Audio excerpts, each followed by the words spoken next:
Hi, my name is Amari, and today I'm going to be giving you my capstone presentation.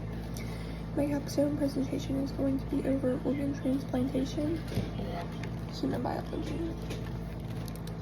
So my first slide is going to be organ transplantation. We'll be going over that with you, about what that is, and if you would be interested. So this can help you be interested or know that it's not for you. So starting off, organ transplantation is basically, it's going to replace a failing organ with a healthy one from a donor. So you could be the donor or you could be the receiver. And over 103,000 people on the U.S. transplant waiting list, and out of 13 of those people die waiting on a transplantation. Every 8 minutes, a new person is added on to that waiting list. So yes, so there could be complications with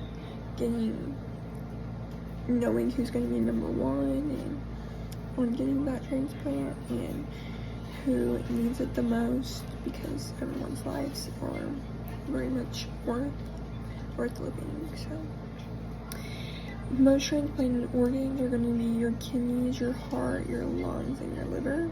And then most transplanted tissues are going to be your bones, your tendons, skin, and granules. So who can be a donor? Living or deceased can be a donor. So you can either register wanting to be a donor before you die, or you can do it while your family could do that for you if you were under the age of 18. And so being a donor can save up to 8 lives and heal up to 75 people. So that is a lot of people, and that you could be helping and saving their lives. And children, if you were a child and you were donating, so something happened to you, so you were donating a kidney to someone who needed it, if you were a child, you have to be donating to someone the similar size of you and similar age, just so that whenever they're growing up, they don't have any complications because their organs are already grown, or they're not growing with them. It's not grown enough when they're grown. So being a donor is totally optional and is very personal. It comes down to what you believe and how you want to do that. So that is very personal. Organ donation, it comes with a lot of benefits, but risk and concerns. So one of the benefits could be improving someone's life and expectancy, quality of their life. And so improving their quality of life could be you got them a better life expectancy than they would have if they were still on that waiting list.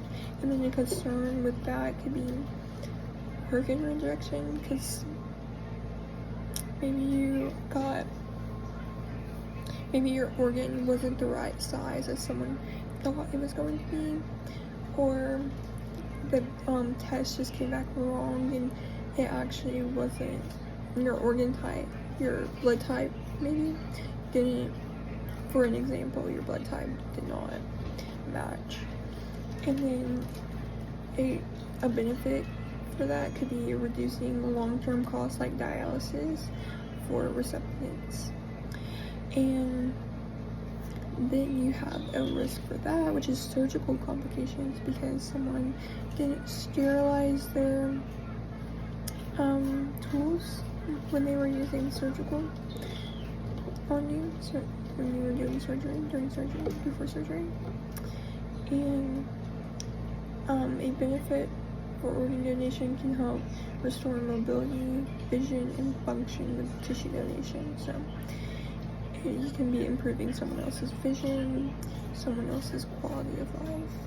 And then a risk of concern could be emotional and mental strain, because mentally you are preparing to give away something that is meant for you. And that could be a personal, just deep concern.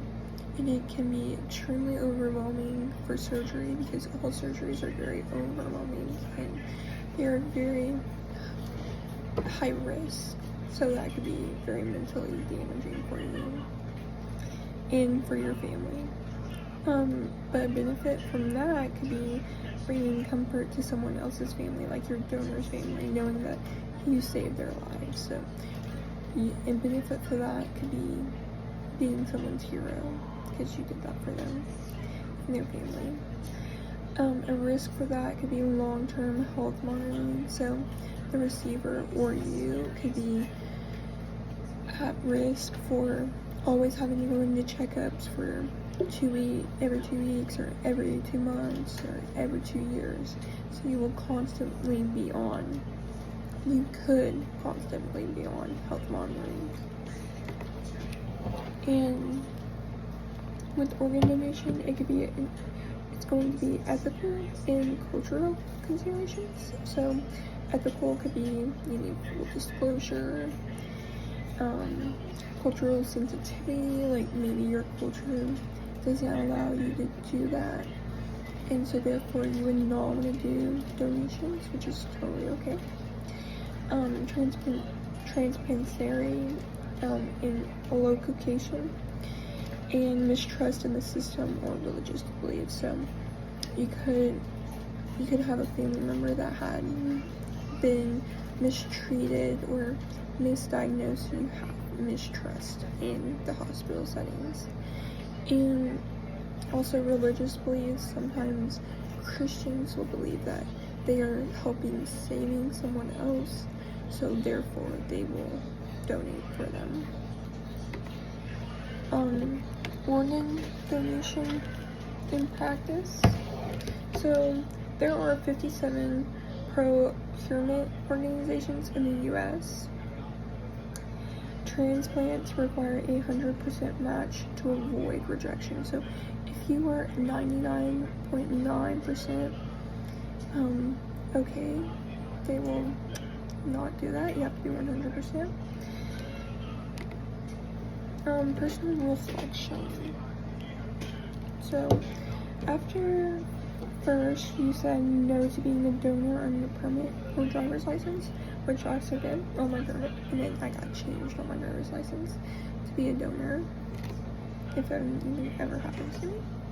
And then if you wanted to be a donor, here's how you would register. So you would either go to registerme.org, you could go to the DMV to get on your driver's license or permit, and on the iPhone there's a health app, and you can go on there and be a donor, tell them you want to be a donor, and then here are all my references.